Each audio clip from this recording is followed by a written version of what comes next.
Hey, hi everybody. Thanks for your time and clicking on this video.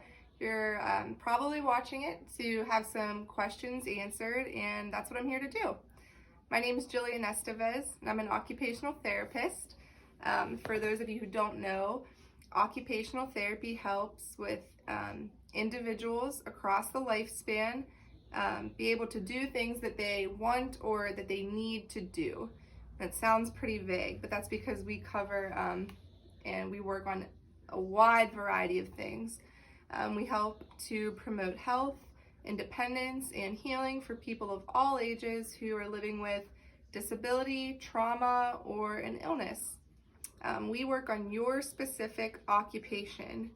A few examples. So for a child, that may be meeting a certain developmental milestone, physically or socially.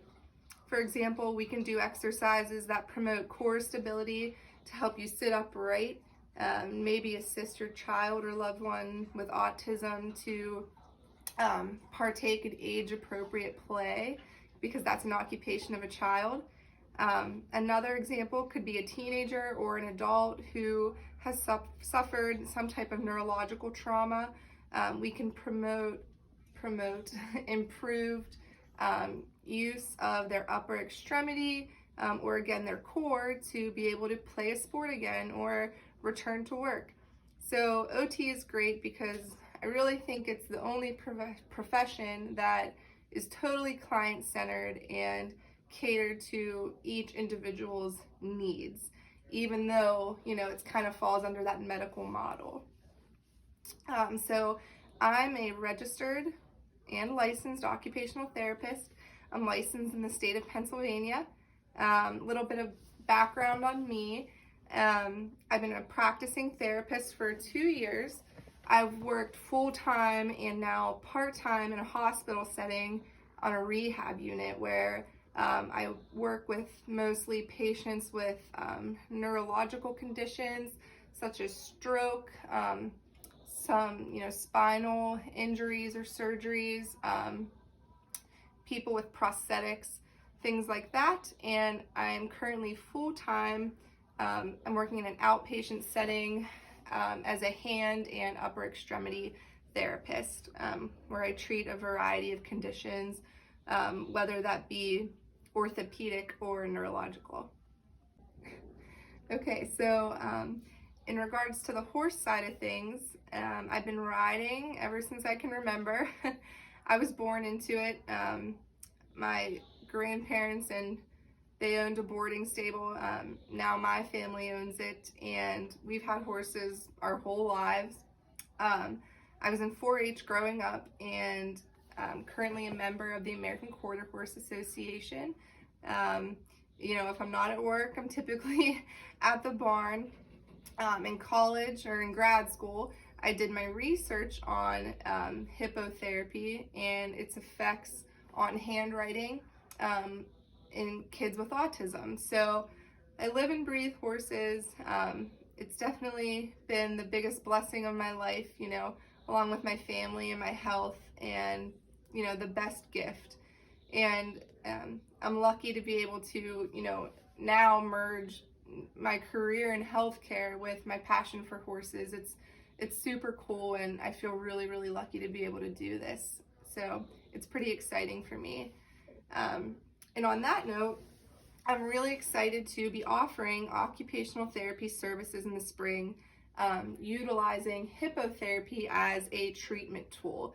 So hippotherapy is the use of horses and their movement to engage cognitive, neuromotor, and sensory systems, which in turn, promotes functional outcomes. And that's a lot of words there, but the most important thing to know, which I think oftentimes people get confused, is that the horse is a tool here. So I'm an occupational therapist. When you come to me for treatment, you are receiving occupational therapy, but I am using horses as a tool, and that is hippotherapy. So the horse is used as a treatment tool to enhance your therapy. And also, not only that, because medically we're using the horse for, sensory integration, giving that movement to, promote core strength and kind of mimic that walking movement. But not only that, the horse is just healing, and oftentimes it's more motivating and it's a lot more fun than being in that kind of white, sterile, sometimes scary medical model, of a typical outpatient facility. So hippotherapy has been used by occupational therapists, as well as physical therapists and speech therapists, to treat patients with a wide range of disabilities such as autism, cerebral palsy, behavioral disorders, different neurological disabilities such as a head injury or stroke. So if you have any questions, and if you're questioning if you or someone you know would be appropriate to receive OT, occupational therapy, utilizing hippotherapy, just reach out to me and I can help, point you in the right direction either way. I'm happy to help. So probably the most common question that I receive is, what is the difference between hippotherapy and therapeutic riding? Which is a great question because there's so many different options out there now. I'm offering occupational therapy services. So that means there is a formal evaluation. We develop a treatment plan and set goals with the patient and maybe their caregiver. And, we participate in discharge planning too. So it is a very thorough, planned treatment session. And the goals are very functional, whether that be to promote core stability or cross midline, or to be able to use the upper extremity better, or hit those different developmental milestones with little ones. Those are the goals for hippotherapy and occupational therapy. They're functional. They're going to span out beyond our arena, They're to promote independence. Therapeutic riding is great, but I almost want to say that it's more of like recreational, where therapeutic riding, that's horseback riding lessons geared towards people with disabilities. And the goal for therapeutic riding is to learn how to ride a horse and take those horseback riding lessons. So I hope that I explained that well, and that's the difference. Different goals, different providers. Hippotherapy is from a healthcare provider, and therapeutic riding lessons are from a riding instructor. So I hope that answers that question. And what we are offering is occupational therapy. Okay, so now I'm going to move on to a few questions about my business specifically. I think the main question that we get is, do you accept insurance? There's kind of two parts to that answer. I'm not accepting insurance, mainly because, that's Paisley, you can leave it on, but Paisley, my dog, is dreaming or something. I'm not accepting insurance mainly because I could not provide the high quality care and personalized plans that I do at the rates insurance companies reimburse for. I will be seeing my patients individually, while in a typical outpatient setting, you can potentially see 2 to 3 patients at a time, and definitely for hippotherapy and horses, that's not best practice. So this way, I have total control. I'm considered an out-of-network provider for insurance, with insurance companies.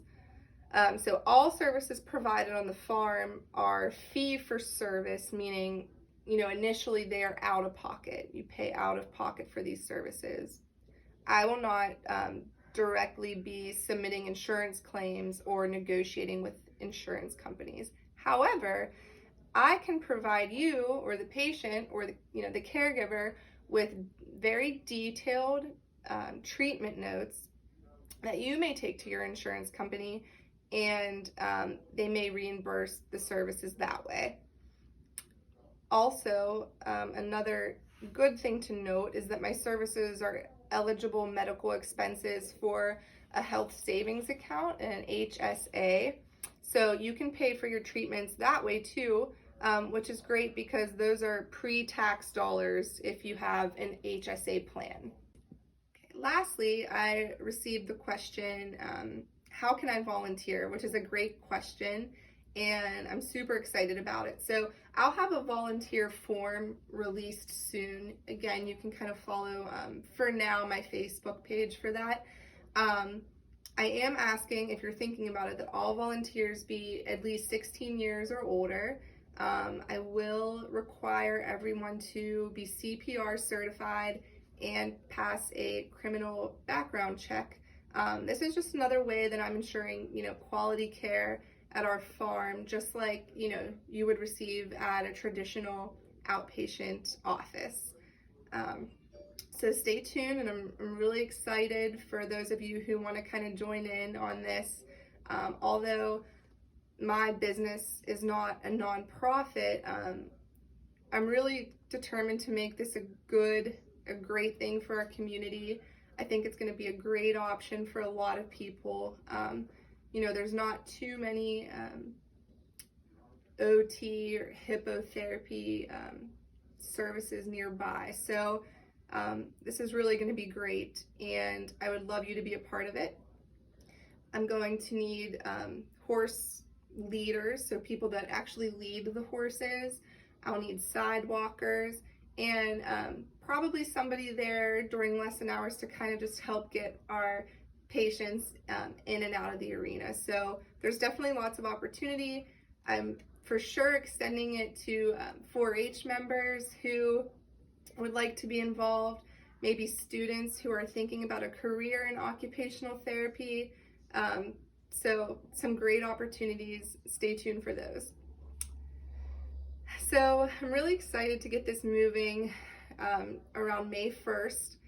Please keep an eye out on my Facebook page where, I'll be revealing the name soon, uploading medical release forms, and providing you with other additional resources. Please feel free to reach out to me at any time if you have any additional questions. You can comment below this video or message me privately. If this video was helpful for you, please give it a thumbs up, and be sure to like my Facebook page to stay tuned with all the new info that's going to be coming out soon. I'm super excited. Thank you for your time in watching this video. I can't wait to meet you, and we'll talk soon. Bye.